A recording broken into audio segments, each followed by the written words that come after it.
November, 1330. The Carpathian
reasonably.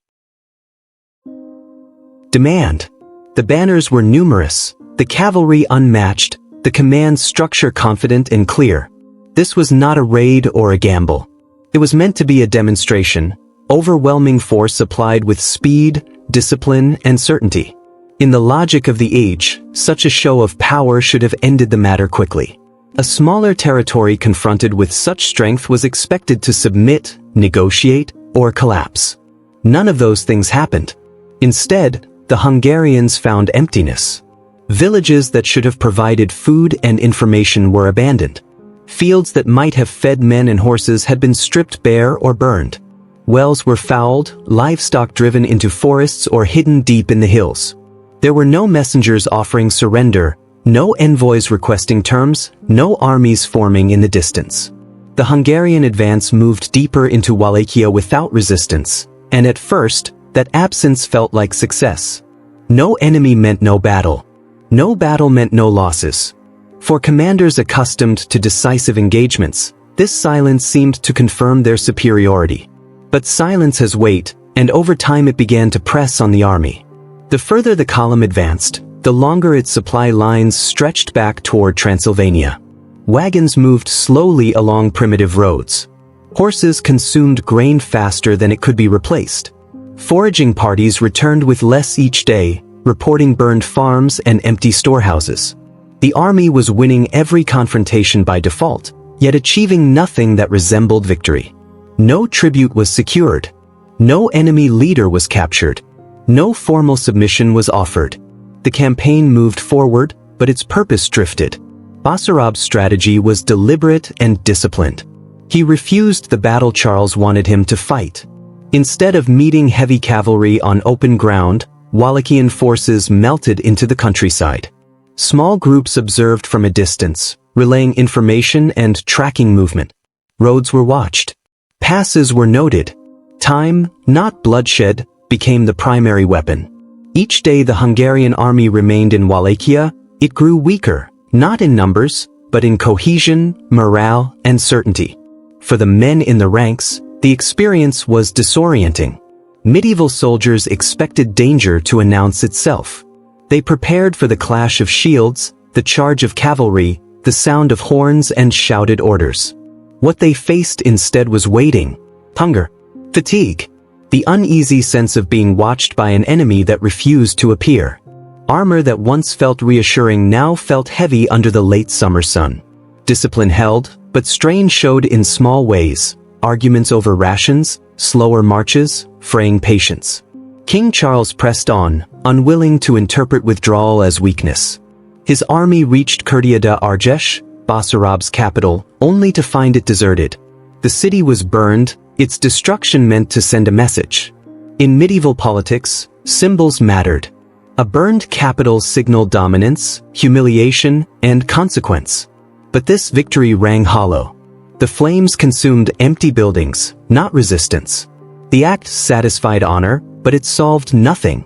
Basarab was still free. His forces were intact. The land itself remained hostile and unyielding. As weeks passed, the strategic reality became impossible to ignore. Winter was approaching. The Hungarian army was deep in unfamiliar territory, surrounded by a population that offered no cooperation and no resources. Every mile forward increased the cost of staying. Every day without engagement increased doubt. The campaign, intended as a swift assertion of authority, was becoming a test of endurance that favored the defender. This was the moment when strategic impatience set in. Charles faced a choice that many leaders encounter when plans stop unfolding as expected. He could escalate, push further, risk deeper exposure, and hope that pressure alone would force Basarab into submission. Or he could withdraw, regroup, and return under more favorable conditions. Neither option offered the clarity of victory. Escalation risked overextension. Withdrawal risked appearing indecisive. In the end, Charles chose what seemed the prudent course. The army would pull back through the mountains, return to Transylvania, and address Wallachia later, from a position of rest and strength. On the surface, the decision made sense. The Hungarian army remained largely intact. No major defeat had occurred. Retreat was not routed flight, but organized withdrawal.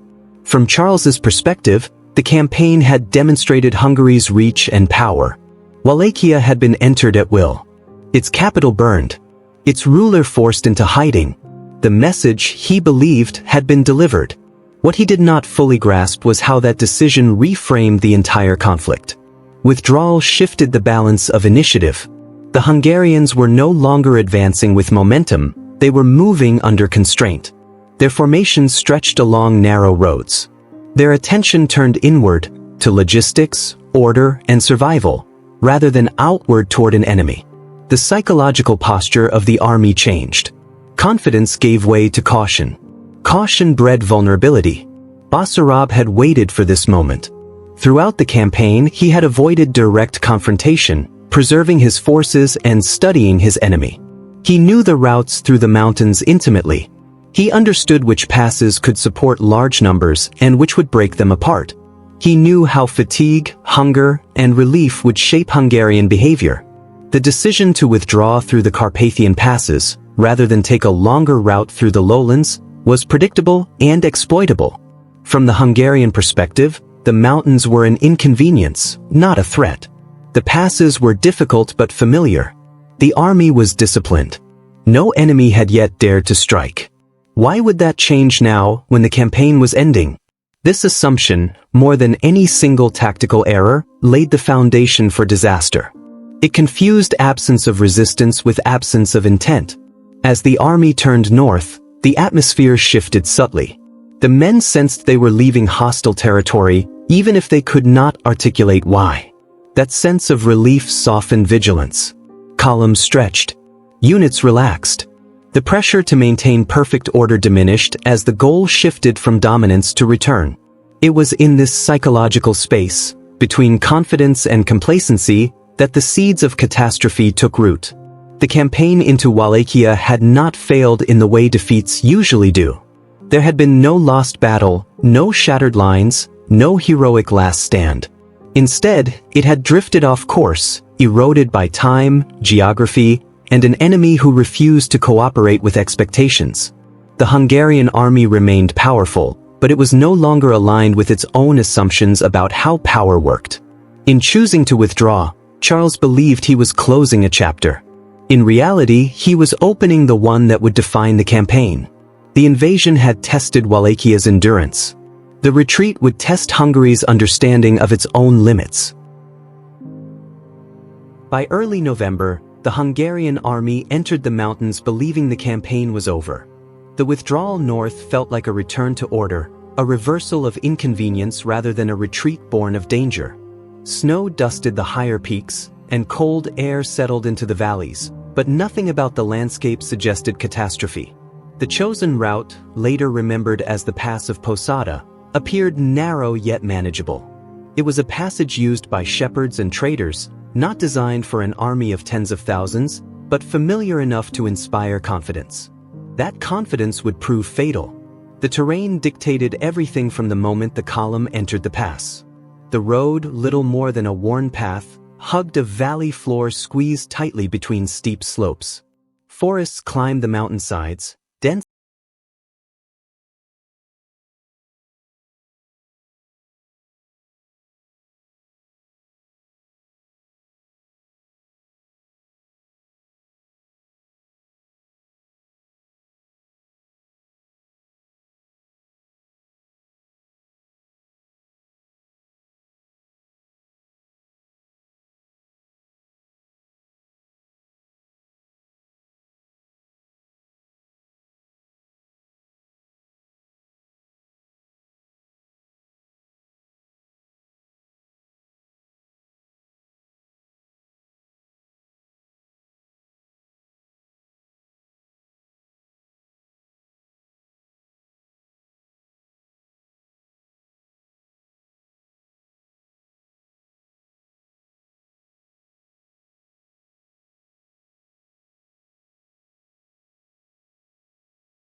shattering bodies and equipment alike.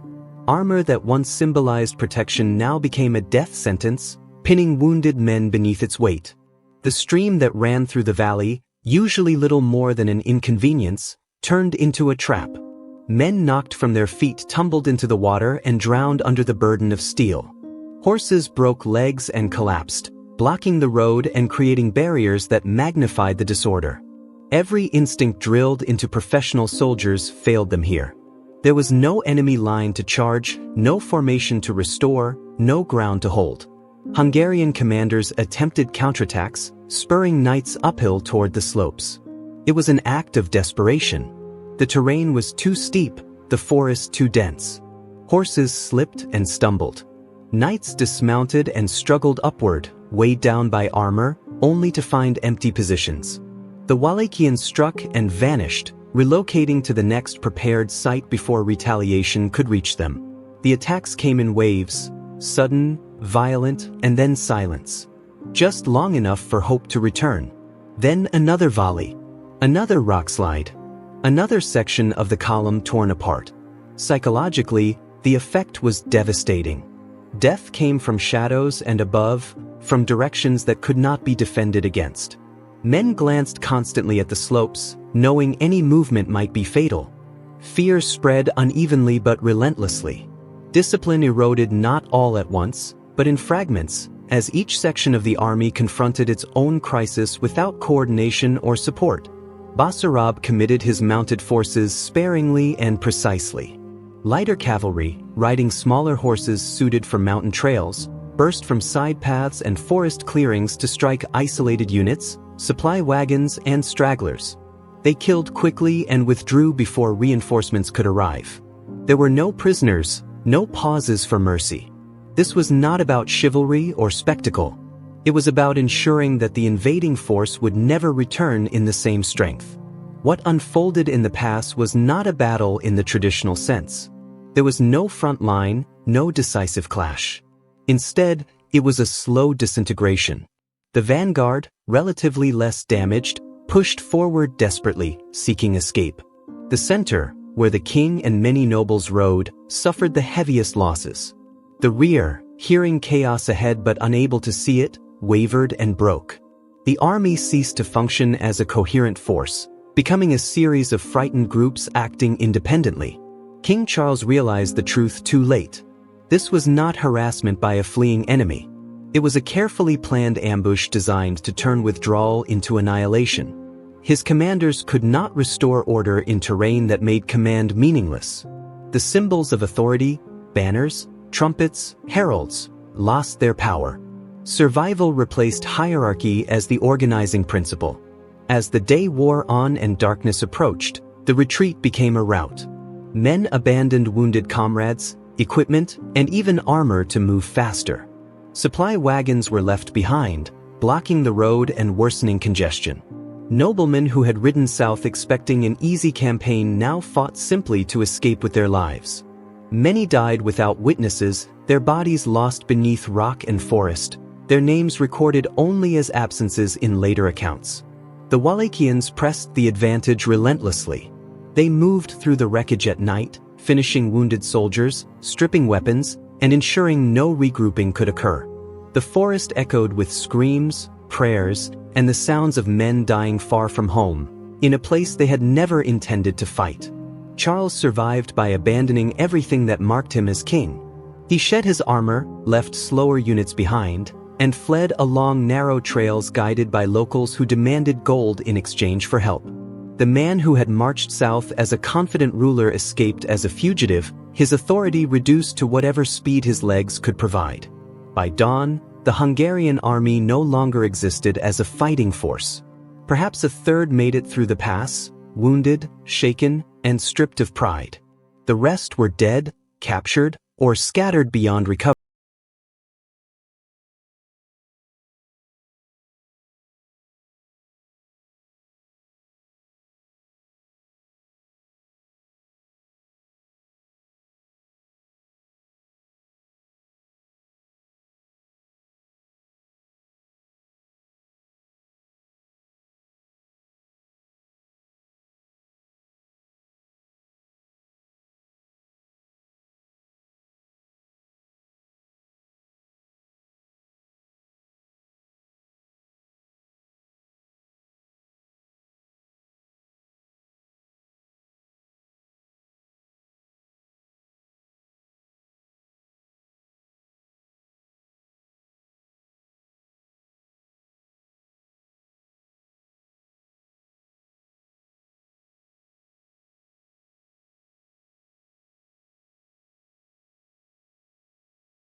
The consequences of Posada endured long after the ground itself forgot.